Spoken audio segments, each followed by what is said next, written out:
تفسیر القرآن آج کا سبق سورۃ الکہف آیت نمبر 9 سے 13 تک۔ اعوذ باللہ من الشیطان الرجیم، بسم اللہ الرحمن الرحیم۔ ام حسبت ان اصحاب الکہف والرقیم كانوا من آیاتنا عجبا اذ اوى الفتية الى الكهف فقالوا ربنا آتنا من لدنك رحمة وهيئ لنا من أمرنا رشدا فضربنا على آذانهم في الكهف سنين عددا ثم بعثناهم لنعلم أي الحزبين أحصى لما لبثوا أمدا نحن نقص عليك نبأهم بالحق إنهم فتية آمنوا بربهم وزدناهم هدى۔ ترجمہ: کیا تمہارا یہ خیال ہے کہ غار اور رقیم والے لوگ ہماری نشانیوں میں سے کچھ زیادہ عجیب چیز تھے؟ یہ اس وقت کا ذکر ہے جب ان نوجوانوں نے غار میں پناہ لی تھی اور اللہ تعالیٰ سے دعا کرتے ہوئے کہا تھا کہ اے ہمارے پروردگار، ہم پر خاص اپنے پاس سے رحمت نازل فرمائیے اور ہماری اس صورتحال میں ہمارے لیے بھلائی کا راستہ مہیا فرما دیجیے۔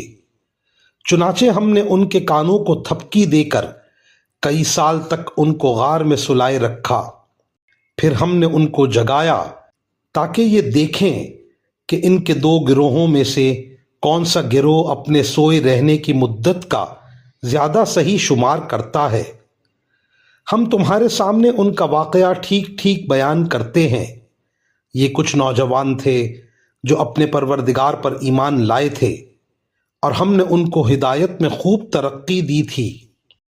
ان آیات کی تفسیر میں مفسرین کرام فرماتے ہیں، ان حضرات کے واقعے کا خلاصہ قرآن کریم کے بیان کے مطابق یہ ہے کہ یہ کچھ نوجوان تھے جو ایک مشرک بادشاہ کے عہد حکومت میں توحید کے قائل تھے۔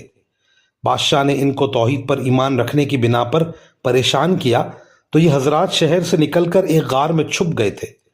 وہاں اللہ تعالیٰ نے ان پر گہری نیند طاری فرما دی اور یہ 309 سال تک اسی غار میں پڑے سوتے رہے۔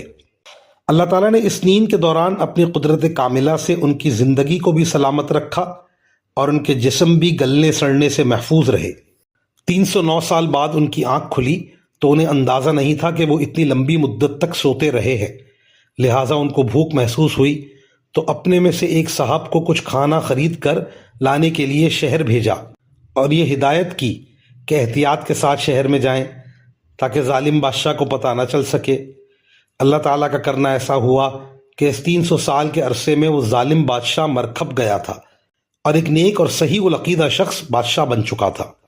یہ صاحب جب شہر میں پہنچے تو کھانا خریدنے کے لیے وہی پرانا سکہ پیش کیا جو 300 سال پہلے اس ملک میں چلا کرتا تھا۔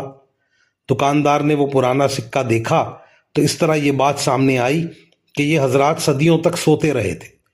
بادشاہ کو پتہ چلا تو اس نے ان لوگوں کو بڑی عزت اور اکرام کے ساتھ اپنے پاس بلایا اور بالآخر جب ان حضرات کی وفات ہوئی تو ان کی یادگار میں ایک مسجد تعمیر کی۔ عیسائیوں کے یہاں یہ واقعہ 7 سونے والوں 7 سلیپرز کے نام سے مشہور ہے۔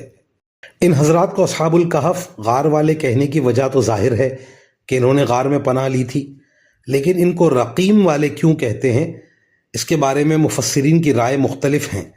بعض حضرات کا کہنا یہ ہے کہ رقیم اس غار کے نیچے والی وادی کا نام ہے۔ بعض کہتے ہیں کہ رقیم تختی پر لکھے ہوئے کتبے کو کہتے ہیں اور ان حضرات کے انتقال کے بعد ان کے نام ایک تختی پر کتبے کی صورت میں لکھوا دیے گئے تھے، اس لیے ان کو اصحاب الرقیم بھی کہا جاتا ہے۔ تیسرے بعض حضرات کا خیال یہ ہے کہ یہ اس پہاڑ کا نام ہے جس پر وہ غار واقع تھا۔ جن لوگوں نے حضرت صلی اللہ علیہ وآلہ وسلم سے ان نوجوانوں کے بارے میں سوال کیا تھا، انہوں نے بھی یہ کہا تھا کہ ان کا واقعہ بڑا عجیب ہے۔ اس آیت میں انہی کے حوالے سے فرمایا جا رہا ہے کہ اللہ تعالیٰ کی قدرت کے پیش نظر یہ واقعہ کوئی بہت عجیب نہیں ہے، کیونکہ اس کی قدرت کے کرشمے تو بے شمار ہیں۔ مزید فرمایا کانوں پر تھپکی دینا عربی کا ایک محاورہ ہے جس کا مطلب یہ ہے کہ گہری نیند طاری کر دی۔ وجہ یہ ہے کہ نیند کے شروع میں کان آوازیں سنتے رہتے ہیں اور ان کا سننا اسی وقت بند ہوتا ہے جب نیند گہری ہو گئی ہو۔ وآخر دعوانا ان الحمد للہ رب العالمین۔